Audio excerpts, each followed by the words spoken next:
అందరికీ నమస్కారం. ఈసారి వీడియోలో 1951లో విడుదలైన తెలుగు చిత్రాలు, వాటిలో అక్కినేని నాగేశ్వరరావు గారు, నందమూరి తారక రామారావు గారు నటించిన చిత్రాల గురించి చూద్దామండి. 1951లో మొత్తం 23 తెలుగు చిత్రాలు విడుదలయ్యాయి. అంతకుముందు 10, 12 చిత్రాలు విడుదలయ్యేవి.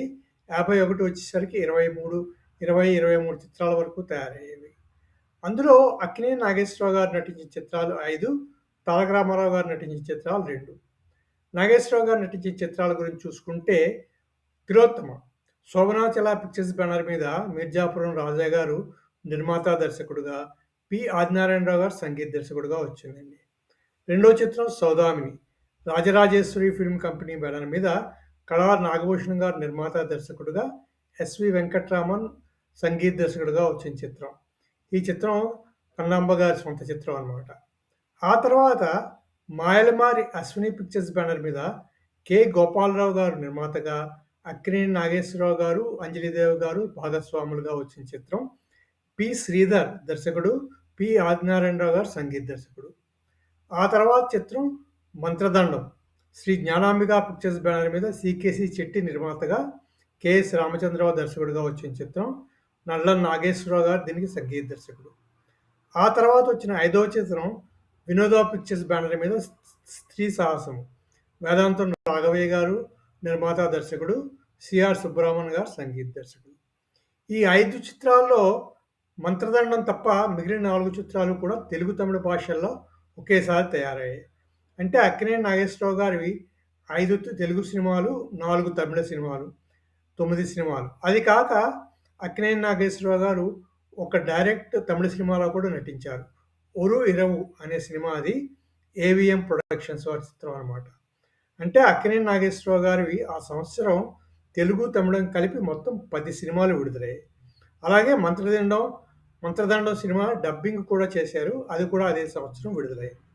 అలా అక్కినేని నాగేశ్వరరావు గారివి మొత్తం 10 సినిమాలు, ఒక డబ్బింగ్ సినిమా విడుదలైనట్టు చెప్పుకోవాలి.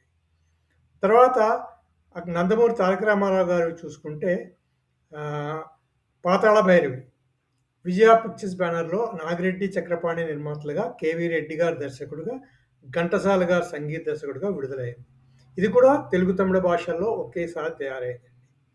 తర్వాత చిత్రం వాహిని ప్రొడక్షన్స్ బ్యానర్ మీద బిఎన్ రెడ్డి గారు నిర్మాత, దర్శకుడుగా, సాలూరు రాజేశ్వరరావు గారు సంగీత దర్శకుడుగా వచ్చిన 'మల్లీశ్వరి' చిత్రం.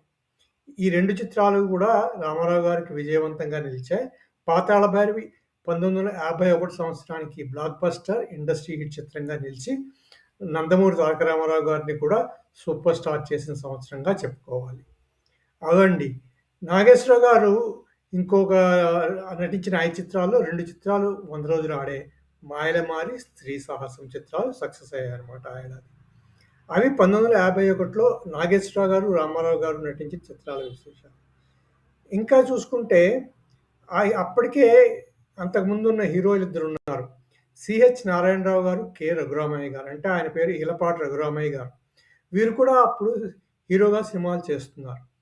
వారు కూడా నటించిన చిత్రాలు 51లో విడుదలయ్యాయి. అవి చూసుకుంటే మొత్తం 23 సినిమాల్లో అక్కినేని నాగేశ్వరరావు గారు 5, నందమూరి తారక రామారావు గారు 2, సిహెచ్ నారాయణరావు గారు 3, కె. రఘురామయ్య గారు 3 నటించారండి. అంటే ఈ నలుగురు 13 చిత్రాల్లో నటించారనమాట.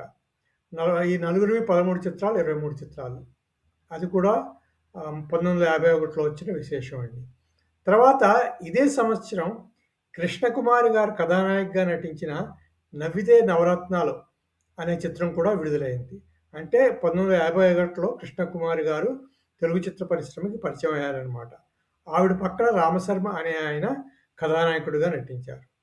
అలాగే ఇదే సంవత్సరం కాంతారావు గారు నటించిన, చిన్న పాత్రలో నటించిన హెచ్ఎం రెడ్డి గారి 'నిర్దోషి' అనే చిత్రం కూడా 1951లోనే విడుదలైంది. అవండి 1951లో విడుదలైన చిత్రాల వివరాలు. ఈ సంవత్సరం నందమూరి తారక రామారావు గారికి బాగా కలిసొచ్చిన సంవత్సరంగా కూడా చెప్పుకోవాలి. అవండి విశేషాలు. మళ్ళీ ఇంకో వీడియోలో మరోసారి కలుసుకుందాం. అంతవరకు సెలవు. Thank you very much. ఈ వీడియో మీకు నచ్చితే సబ్స్క్రైబ్ చేయండి, షేర్ చేయండి, లైక్ చేయండి.